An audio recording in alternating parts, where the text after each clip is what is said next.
tension across the nation between police and communities. There certainly is, as ABC Action News reporter Kara Mashik shows us. That makes events that bring both groups together all the more important.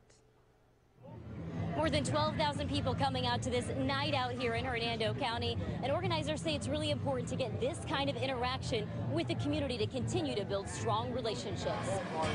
Come out, meet your neighbors, come out, meet your public safety professionals. It's just a great night for everybody. That's what National Night Out is all about. In Hernando County, deputies took time to show off every different facet of their department, from a canine demonstration to letting kids get up close and personal with SWAT vehicles, fire trucks, and police helicopters. It was fun. Every public safety agency represented says events like this are key to building trust and a sense of community, which is more important now than ever. Come on, everybody right here in Hernando County, you know we are family. We don't experience the problems here that we see across the nation. We're very fortunate. We work hard to work in our community to keep those relationships positive. Kids are glad to have an opportunity to get to learn a little more about first responders and to see how much goes into their jobs every day. It's important because if you don't know them, then you won't know very much about them or anything important. If something happens to you, you will never know who to call or something like that. This mom hopes everyone here comes away learning to appreciate and respect all those working to keep communities safe. I think the more people that get on board and show that they believe that there are good people out there, that more people will come together and become more of one than against each other. And those here hope those relationships just continue to build even stronger long into the future. Reporting in Hernando County, Kara Mashik, ABC. A woman is facing charges after police say she lied about being attacked by a clown. Alexandra Conley says that she was attacked by a clown with a knife while at Jefferson and Southern in Reading. But it turns out her entire story was made up. During the investigation, police say Conley confessed to lying because she was running late for work and didn't want to get fined. Some more breaking news coming into the newsroom at this hour. We're hearing from Peoria police that an infant death has happened at a parking lot at 85th Avenue and Peoria Avenues. We're still learning more details on this. We know the child was less than a year old. At this point, it seems that the child may have possibly been left in a car for too long, that child dying at the hospital. We're going to have more information on this. Stay with us. Marcus Papadopoulos is a publisher and editor of Politics First, who joins us from London. Just in the past few hours, Marcus Papadopoulos, there was a video that emerged that showed clearly boxes of U.S. weapons that were at one of these hideouts that the Nusra Front has in Aleppo. And clearly on it, it said that it came from the U.S., from a base somewhere in Yugoslavia, but it had the U.S. stamp on it. This, along with multiple evidences that the Syrian UN ambassador has presented throughout the years, that shows different actors, such as Saudi Arabia and Qatar and the U.S., providing this type of support for these terrorists. But yet, it doesn't go that far. But then again, here we go, and here are more evidence from the UN ambassador, or the Syrian ambassador to the UN. Can I say very quickly that the Americans have once again this week said that America respects international law. That must be refuted, and it can be refuted by citing the American illegal invasion and occupation of Iraq, the American illegal bombing of Serbia, in which they dropped depleted uranium shells on Serbia, and also in which the Americans recognised Kosovo's universal declaration of independence. So it's very important when the Americans make these comments, and which are then spun by Western media, that they are refuted. International law does not exist in the lexicon of American governments. Now, turning to the allegations made by Syria's ambassador to the United Nations, he is absolutely correct. The Americans have been almost from the first day that al-Nusra emerged in the conflict in Syria, they have been supporting them. They have been supporting them with weapons. They have been supporting them logistically, and they have been supporting them with money.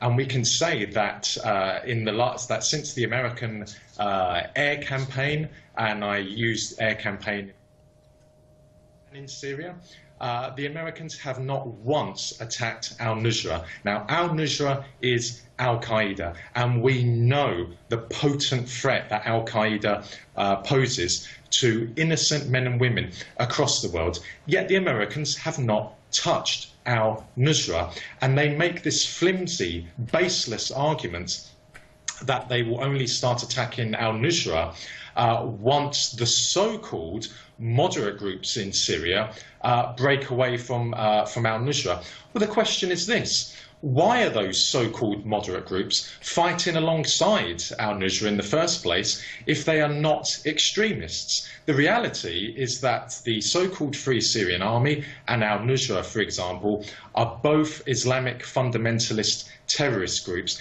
and they cooperated, for example, in the occupation of Malula a couple of years ago, that beautiful ancient town in Syria where the inhabitants speak the language of Jesus Christ, Aramaic. Both those groups, the Free Syrian Army and al-Nusra, occupied it, and they committed terrible acts of vandalism against Christian icons. So the Americans, without a doubt, are supporting al-Nusra. And if we look at it from an American perspective, why would the Americans really want to bomb al-Nusra? They know that al-Nusra, after ISIS, is the most formidable Islamist terrorist group in Syria, and they know that al-Nusra poses a terrible threat to the Syrian army. And the Americans want to see the Syrian army defeated, and therefore, with the Syrian army being defeated, that would mean the collapse of the Syrian government and an Islamist regime coming to power in Damascus. The Americans know that al-Nusra is that group which could theoretically bring that about. So why would the Americans want to bomb them in the first place? No. Al-Nusra, like the other Islamist terrorist groups in Syria, is a proxy group of the Americans being used to try and overthrow the Syrian government. And I would also like to add that the Americans this week have also made this disgusting statement that if Russia doesn't cease its air campaign in Aleppo, which is about liberating East Aleppo from Islamist control, then Russians are going to die, Russian towns and cities could be bombed. The Americans need to elaborate on that comment. Are they saying that they're going to give the go-ahead, the green light, to their terrorist friends in the Islamist world to start carrying out terrorist acts in Russia?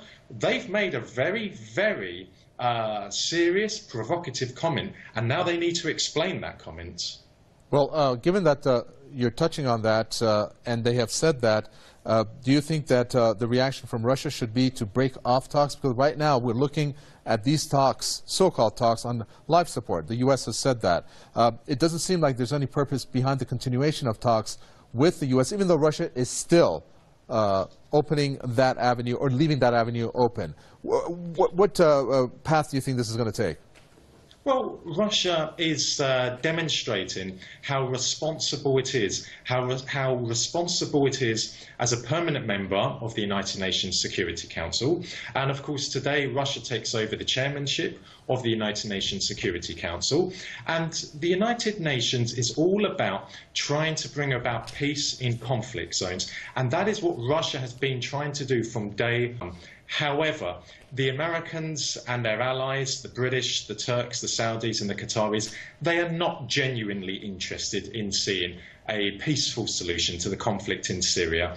Why? Because they want the Syrian army outrightly, they want the Syrian army to be defeated outright. It's as simple as that. And they want President Assad and the Syrian government to be overthrown. And they want their own people to come to power in Damascus, which would spell the end of Russian influence and power in the Middle East, which is very important for countering the American dominance of the Middle East.